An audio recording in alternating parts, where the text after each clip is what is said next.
Ellen Rivers, a sharp, seasoned FBI agent, was wrapping up a long day at the Miami bureau. The humid evening air clung to her skin as she exited the building, wearing her usual casual clothes, opting for her favorite hoodie and jeans. The city was alive with the hum of traffic and distant music from beachside bars, but she wasn't in the mood for its vibrance tonight. Her mind was focused on the case she had just cracked, one involving an underground drug cartel that had been terrorizing Miami for months. As she pulled up to a corner store to grab a drink before heading home, the familiar whoop of police sirens blared behind her. She glanced in the rearview mirror and saw a police cruiser pulling up fast, the flashing lights reflected against the glass of the small shop. Annoyed but calm, Ellen rolled her eyes, stepped out of her car, and stood by the driver's side, hands relaxed at her sides. Before we get deeper into the story, I want to hear from you. Where are you watching from today? Please comment below. "Hands on the car!" the officer barked as he approached, gun already drawn. Ellen turned slowly, meeting the officer's intense glare. Officer Sam Maddox, a notoriously hard-nosed cop with a reputation for crossing lines, approached her like she was a suspect on the run. He was tall, muscular, and filled with misplaced confidence. "What's the problem, officer?" Ellen asked, her voice steady. "You're in a no-parking zone. License and registration," Sam demanded, not bothering to lower his gun. The sarcasm in his voice made it clear he wasn't just here about a parking violation. Ellen narrowed her eyes. "Seriously? I'm just running in for—" "Don't make this difficult," he interrupted, stepping closer. "Black women in Miami think they run this town. Not tonight." Her heart tightened, but Ellen wasn't new to these kinds of encounters. She complied, slowly handing over her documents. Sam glanced at the license, then back at her. He smirked. "Agent, huh? Doesn't change a thing. FBI or not, you're still under my jurisdiction right now." Without warning, Sam grabbed her by the wrist, twisting her arm behind her back. The sudden pain shot through her, but Ellen kept her cool, knowing it would take just one move to have him flat on the ground. She could end this now, but she stayed measured. "You can't be serious," Ellen muttered. "You're humiliating yourself." "You people always think you're above the law," Sam snarled, pushing her against the hood of the car as he cuffed her. Passers-by started to gather, some recording on their phones, murmurs of disbelief filling the air. Ellen remained calm, her FBI badge clipped inside her back pocket, still hidden from Sam's view. She allowed him to finish his little show of power. He frisked her roughly, ignoring her attempts to speak. After securing her in the back of his cruiser, he radioed in, his voice smug as he informed dispatch of his arrest. As the car sped away, Ellen stared out the window, jaw clenched. She was already thinking of the formal complaints and lawsuits that would follow. This cop was in way over his head. At the station, Sam paraded her in front of his fellow officers, all too eager to assert his dominance. He kept his hand on her shoulder, pushing her forward as he led her to a holding cell. "So, Special Agent Rivers, huh?" Sam chuckled. "We'll see how special you feel after this." It wasn't long before another officer came running into the station, looking pale. "Sam, we need to talk. Now." Sam frowned, but didn't budge. "Not now. I've got— Now!" the officer insisted, pulling him aside. A tense conversation ensued, though Ellen couldn't hear the details. All she saw was Sam's face slowly drain of color as the other officer handed him a file. Moments later, Sam approached Ellen's cell, his once cocky demeanor replaced with uncertainty. He hesitated before speaking, avoiding eye contact.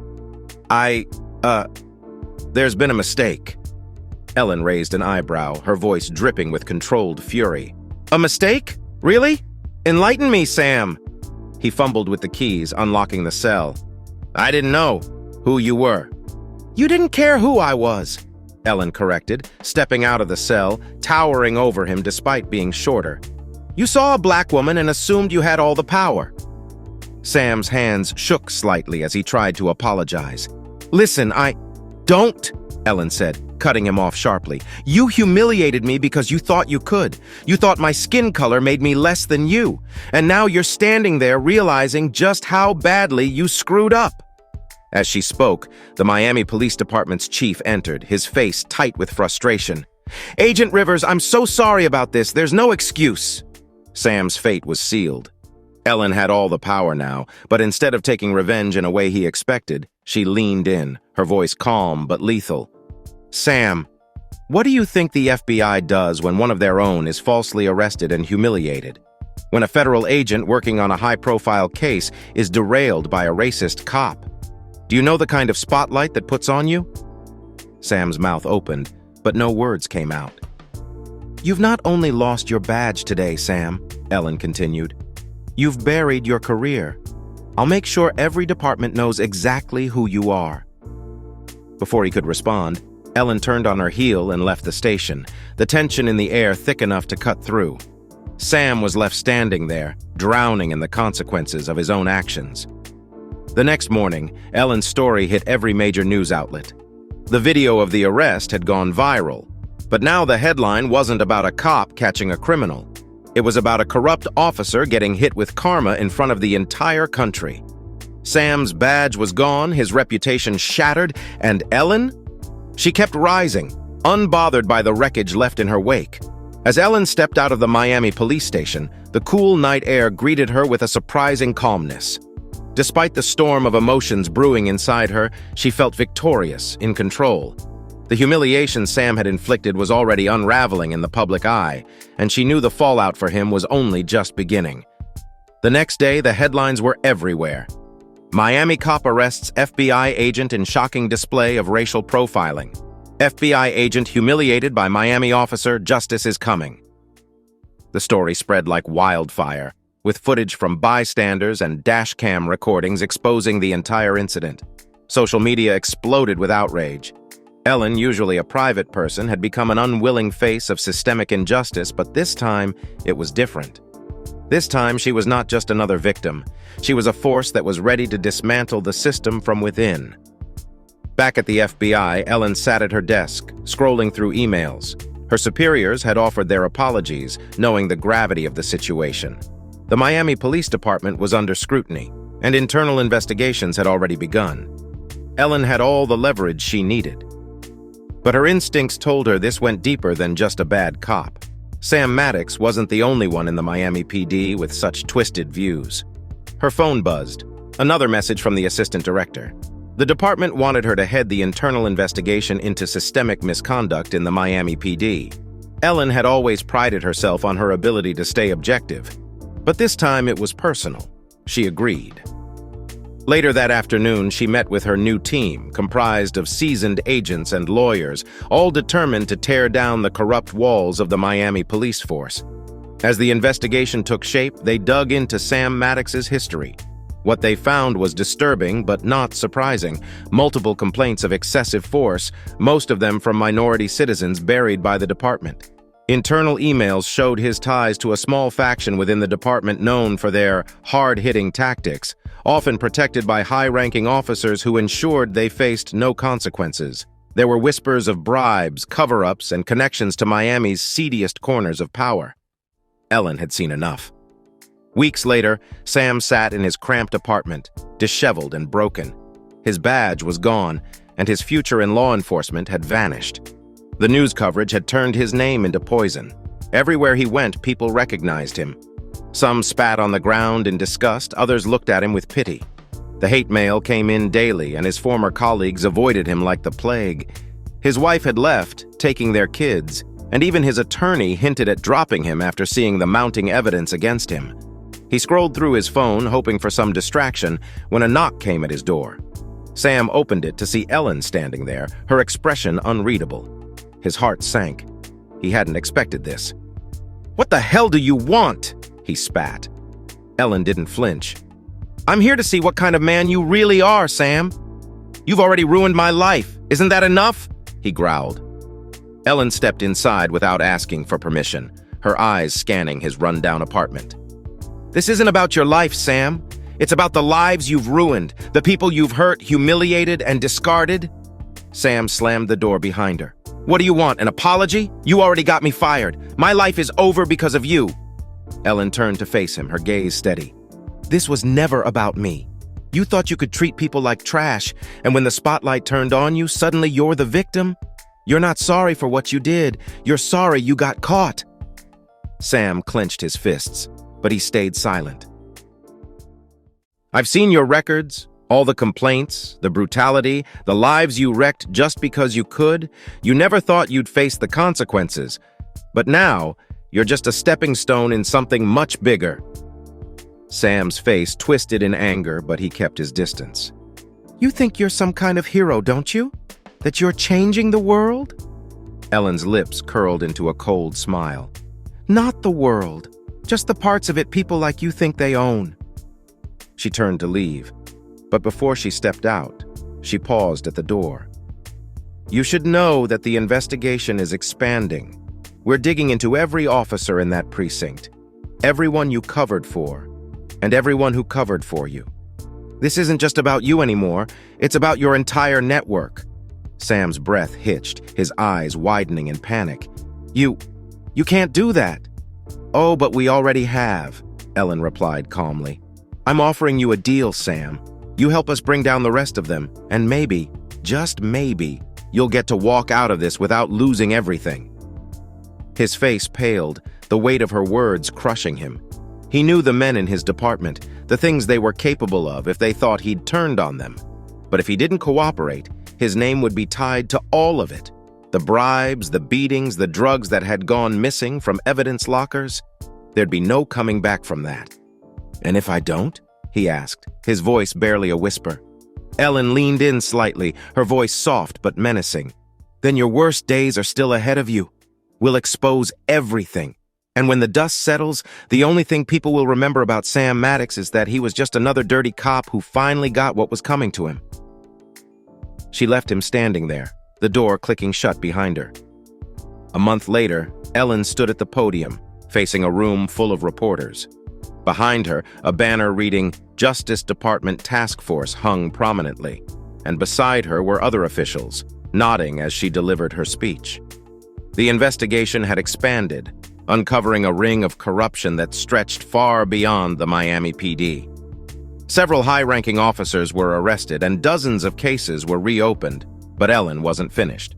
"We cannot rest until every person in this country is held accountable for their actions, whether they wear a uniform or not. Justice is not a privilege, it's a right." As the cameras flashed, Ellen spotted a familiar face among the reporters. Sam Maddox, his features gaunt, a broken man trying to stay in the shadows. Ellen stood under the glaring lights, the clamor of reporters and cameras a distant hum in her ears. The weight of everything that had transpired sat heavy on her shoulders, yet there was a fierce determination in her eyes. She had brought down a corrupt faction within the Miami PD, but she knew this was just the beginning of a much larger fight. For every officer like Sam Maddox that fell, there were countless others who thought they could hide behind their badges. As the press conference ended, Ellen's phone buzzed. It was a text from the assistant director. "Well done, but we have a problem. Asterisk." Her stomach sank, but she didn't let it show. Ellen calmly exited the building, making her way to her car. Whatever the problem was, she'd deal with it, just like she always did. But when she arrived at the FBI's Miami headquarters, the tension in the air was palpable. As she entered the assistant director's office, she was greeted with a somber look. Ellen closed the door. She sat down, her fingers tightening around the armrest. "What's going on?" He slid a file across the desk. "This isn't just about Maddox anymore. The deeper we've dug, the more it seems like the corruption runs all the way up to the mayor's office. There's more to this than just racism and brutality. There's money involved, and a lot of it." Ellen opened the file, her eyes scanning through the documents. Money laundering, property scams, even connections to drug trafficking rings. The Miami PD was deeply entangled in criminal networks, and some of the city's most powerful figures were involved. Maddox had only been a pawn in a much larger game. Her mind raced as she flipped through the pages. "So why are we just finding out about this now?" "We weren't looking in the right places," the assistant director admitted, leaning back in his chair. "Your investigation into Maddox opened a door and now we can't close it. The higher-ups are getting nervous, Ellen. Some are pushing to shut this down." Ellen's eyes narrowed. "Shut it down? After everything we've uncovered? They're afraid of the blowback. If we go after the mayor and other high-profile figures, it could destabilize the city." Ellen was silent for a moment, anger boiling beneath her calm exterior. So they'd rather let the corruption fester just to avoid a political scandal? She stood abruptly, her fists clenched at her sides. We can't just walk away from this. You know that, right? The assistant director sighed. I agree, but we have to be careful. If we're going after them, we need hard evidence. Something that can't be buried or dismissed. Ellen's mind was already working, formulating a plan. We'll get it. I'm not stopping until this entire network is exposed. That night, Ellen found herself parked outside a modest suburban house. It was unremarkable, but she knew who lived inside. Sam Maddox had been lying low since the investigation had blown up, too scared to show his face in public. But if anyone knew more about the corruption in the department, it was him. She knocked on the door. After a long pause, it creaked open slightly. Sam stood there looking worse than the last time she'd seen him, unshaven, disheveled, and haunted. What do you want? He asked, his voice raw. Ellen didn't waste any time. I need more names. Sam hesitated, his eyes darting nervously around as if someone might be watching. I gave you everything I know. I don't believe that, Ellen said, her tone cutting through his fear. You were part of a system, Sam. You worked with these people every day. You know who's pulling the strings. He shook his head. I can't. You don't understand what they'll do to me if I talk. Ellen stepped forward, her voice low and unyielding. You're already a dead man to them. But if you help me, if you give me what I need, I can protect you. You can still come out of this with some semblance of a life. Sam's eyes flickered with desperation. He knew she was right. He was trapped, and the only way out was through her. Finally, after a long silence, he relented. Okay. There's one name I didn't give you. It's bigger than the mayor, bigger than anyone else in the city. Ellen's pulse quickened. Who? Victor Reynosa, Sam whispered, his voice barely audible. He's the one calling the shots. He's got ties to every major player in Miami. The mayor, the police, the cartel, everyone answers to him. Ellen's blood ran cold. Victor Reynosa was a name she hadn't heard in years, but she knew exactly who he was. Reynosa was a shadowy figure, rumored to control vast criminal empires across the southern United States and Latin America. He had connections everywhere, but no one had ever been able to tie him to anything concrete. He was untouchable. Until now. The next morning, Ellen met with her team. She laid everything out for them. Reynosa's name, his connections, the stakes. They all understood the gravity of what they were about to take on. Going after Reynosa wasn't just dangerous, it was career suicide for anyone who got too close. We're going to need something solid, one of her agents said. If we go after Reynosa without hard evidence, we're done. Ellen nodded. We'll need to get someone inside, someone Reynosa trusts. That's when the plan started to take shape. They would infiltrate Reynosa's operation, gather the evidence they needed, and bring him down from the inside. It was a long shot, but it was their only shot. Over the next few weeks, Ellen's team worked tirelessly. They followed leads, surveilled Reynosa's known associates, and slowly, piece by piece, the puzzle began to come together. One night, Ellen sat in her office, staring at a board covered in photos, maps, and documents. Every line, every connection led back to Reynosa, and yet something still felt off, like there was a piece missing. Her phone buzzed, pulling her from her thoughts. It was a text from an unknown number. You're getting close. Be careful. Her heart skipped a beat. Was it a warning? A threat? Either way, Ellen knew one thing. They were closing in on Reynosa, and he was starting to feel the heat. The final showdown was coming, and Ellen was ready to face whatever came next. This fight wasn't just about justice anymore, it was about survival. The tension was suffocating. Ellen sat at her desk, her eyes locked on the message from the unknown number. You're getting close, be careful. She read it over and over, trying to decipher its tone.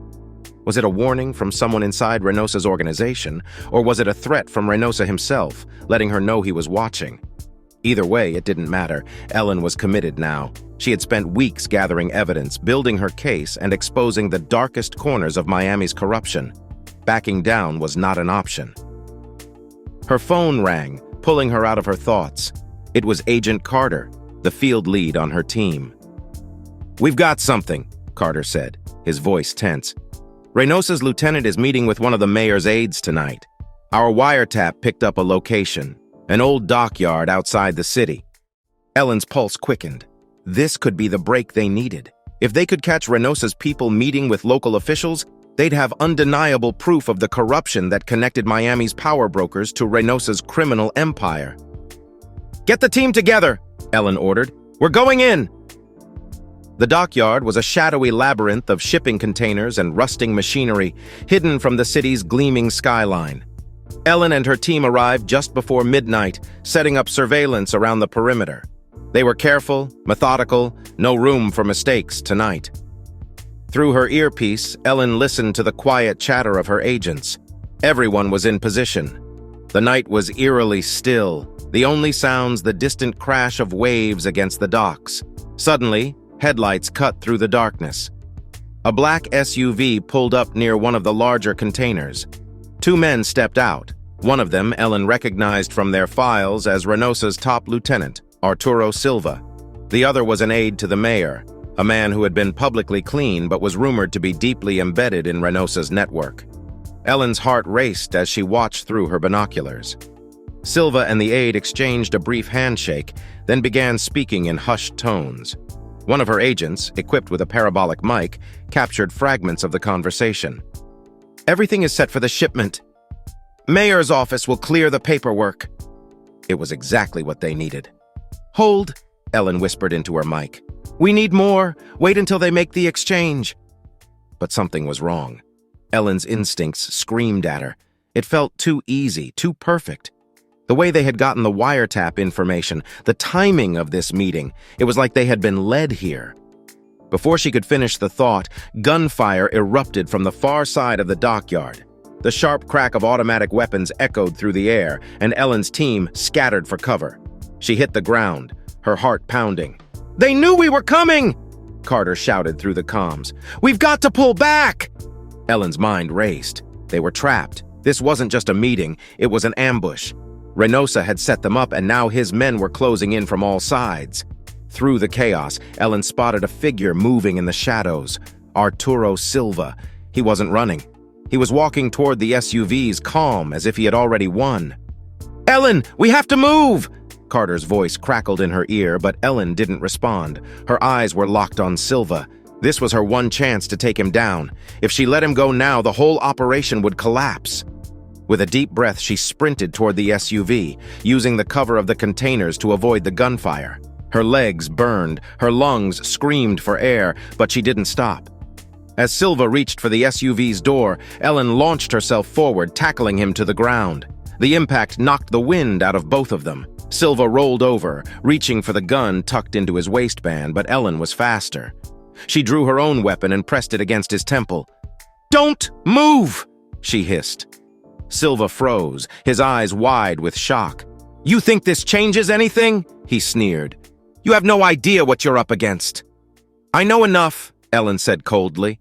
"And now, so does the rest of the world." The fallout was swift and devastating. The ambush had failed, and despite losing several members of her team, Ellen had captured Silva alive. With his arrest, the floodgates opened. Silva, facing life in prison, made a deal with the FBI, providing key evidence that tied Reynosa's organization to the mayor, several high-ranking officials, and a network of corrupt police officers. The Miami PD was gutted. Dozens of officers were arrested, including some of the very men who had protected Sam Maddox. The mayor resigned in disgrace, and his aides were swept up in a federal investigation. The power structure that had controlled Miami for years was crumbling. But Reynosa himself remained elusive. He had gone underground, vanishing before Ellen's team could close in on him. Despite their best efforts, they had yet to track him down. Ellen stood in the rubble of what she had achieved. Victory, but at a cost. Her team was shaken, and the city was left reeling from the revelations. But she knew the fight wasn't over. Months later, Ellen found herself on a balcony overlooking the Miami skyline, the same city she had helped expose, now on the road to rebuilding. The media had hailed her a hero, but Ellen didn't feel victorious. Not yet. Reynosa was still out there, still a shadow over everything. Her phone buzzed again. A message from another unknown number. "We'll meet again. This isn't over." She stared at the screen, her jaw tightening. She knew it wasn't over. Reynosa was still a threat, and as long as he was free, Miami wasn't safe. But Ellen was ready. She had won this battle, But the war against Reynosa and men like him continued, and no matter how long it took, she wouldn't stop until he was brought to justice. In the end, Ellen had won. But true victory, she knew, was still on the horizon.